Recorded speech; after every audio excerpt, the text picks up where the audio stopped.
Welcome to One Chemistry. This is 365 Chemistry series. Daily one question for you. Here you have orthonitrotoluene and you are reacting with diester and base and zinc and acetic acid. You have to guess what will be the final product. Here multiple functional group involves. Whenever you see multiple functional group, you might imagine the cyclisation. First, the proton abstraction happens, you have anion formation. Then the anion is a nucleophile, it attacks the ester, you have new CC bond. And you are using zinc and acetic acid, it reduces the NO to NH2.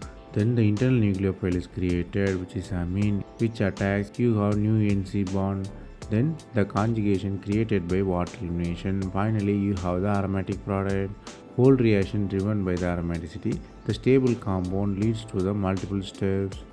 The concept you have to learn here is, whenever you see multiple functional group, you might imagine the cyclisation. Then cyclisation happens, mean you should imagine the aromaticity.